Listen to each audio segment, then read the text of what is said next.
Seorang ibu lagi studi di Jerman. Ibu Indonesia, punya anak 3. Dengan suaminya, dia tinggal di Jerman. Dia berkata begini, pada kelas terakhir dia ngambil mata kuliah sosiologi. Dosennya memberi tugas, smiling, tersenyumlah. Nah, saudara, apa tugasnya? Setiap mahasiswa diminta untuk memberikan senyum kepada orang yang belum dikenal, 3 orang berbeda. Kemudian amati reaksinya. Analisis reaksi orang itu setelah mendapat senyum kamu. Ibu itu berpikir ini tugas yang gampang. Karena ibu itu adalah orang yang ramah. Setelah kelas itu bubar, suami dan anaknya sudah menunggu dia. Lalu saudara, anaknya berkata, "Ma, kita makan ke McDonald's dulu." Oke, di kampus ada McDonald's, saudara. Lalu waktu ngantri, dia berkata, "Kamu sama anaknya itu, saudara, sudah kamu tunggu saja di meja itu. Aku yang ngantri." Jadi mama yang ngantri, ibu itu yang ngantri. Saudara-saudara, pada waktu dia ngantri, tiba-tiba di belakang terdengar suara gaduh. Jadi dia nengok ke belakang. Orang-orang di belakang tuh menyingkir, saudara. Belum dia tahu apa-apa, hidungnya itu tercium bau amis sekali. Bau yang menjijikkan. Begitu dia lihat ke belakang, ada 2 orang, katakanlah homeless. Ada 2 orang tunawisma. Baunya luar biasa. Semua orang menyingkir. Dia tertegun. Waktu dia lihat ke belakang, 1 orang pas di belakang dia agak pendek.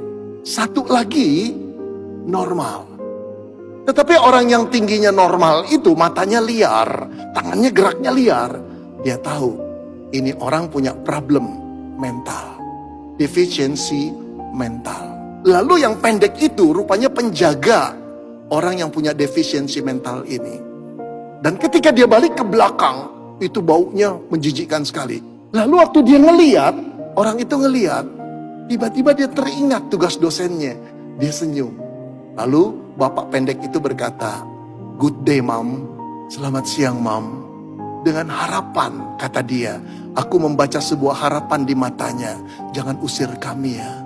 Lalu dia senyum. Kemudian penjaga McDonald berkata, "Ibu mau pesan apa?" 3 kali baru dia sadar.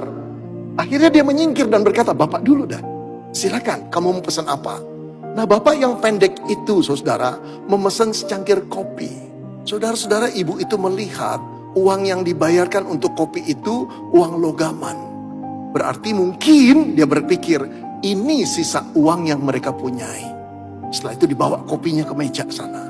Mereka ada di meja paling pinggir supaya tidak ganggu orang dengan bau tubuh mereka. Saudara, ibu itu tiba-tiba dia katakan, "Hati saya dipenuhi belas kasihan." Tuhan berkata, "Tolong orang itu." Kemudian dia pesan, "Saya mau pesan 3. 1 paket besar, 2 paket personal." Ya. Kemudian setelah keluar, "Tolong paket besar ini untuk dia, suaminya dan anaknya antar ke meja suamiku. Yang 2 ini biar saya yang bawa." Lalu dia bawa ke 2 orang itu. 2 orang tunawisma itu, saudara. Lalu dia tepuk tangannya. "Hei, ini buat kalian ya. Terima ya, makan ya." Tiba-tiba kaget bapak yang pendek itu. Dengan berkaca dan gugup berkata, "Terima kasih ibu, kamu memperhatikan kami. Bukan aku yang memperhatikan kamu, tapi Tuhan yang berkata-kata untuk menolong kalian. Makan ya." Saudara-saudara, ketika dia hampiri meja suaminya dari tadi ngeliatin apa yang dilakukan istrinya.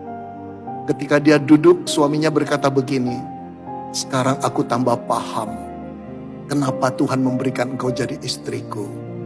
Supaya hatiku jadi lembut lihat kebaikanmu." Saudara-saudara, makan selesai. Tiba-tiba tamu yang lain setelah makan selesai, pada datang ke suami istri ini, menyalami. Ada yang berkata, "Terima kasih, hari ini engkau memberikan pelajaran kami bagaimana kami menjadi manusia." Ada seorang bapak berkata, "Lain kali Bu, kalau aku mendapat kesempatan melakukan perbuatan baik, aku akan ingat kamu, supaya aku tidak menyia-nyiakan." Setelah beres semua, suami istri dan anaknya ini pulang. Waktu mau keluar, dia menatap 2 orang itu. 2 orang itu sedang menatap dia. Lalu melambai tangannya dan berkata, "Terima kasih." Saudara-saudara, ibu itu berkata, "Aku ingin menangis. Perbuatanku itu kecil. Tapi buat orang kecil itu luar biasa berartinya." Dan buat orang banyak yang melihat perbuatan kecil itu, besar sekali maknanya. Cerita belum berakhir. Saudara, pada waktu dia masuk kelas, paper itu ditulis dan diserahkan ke dosen. Dosen itu sempat baca. Dosen itu tertegun dan berkata, "Ibu, bolehkah ceritamu ini aku bacakan di kelas?" "Oh boleh Prof, silakan." Nah, lalu kemudian saudara-saudara dengarkanlah sebuah cerita dari teman kita ini. Saya akan bacakan. Pada waktu dia membaca, aku melihat teman-temanku meneteskan air mata. Lalu saudara, profesor itu menutup ceritanya dengan tulisan di dalam paper itu. Apa yang dia tulis? Dia tulis begini saudara. Allah itu Allah yang hangat dan kasih. Ketika kasihnya kita bagikan, maka kasih itu akan menghangatkan orang lain. Tersenyumlah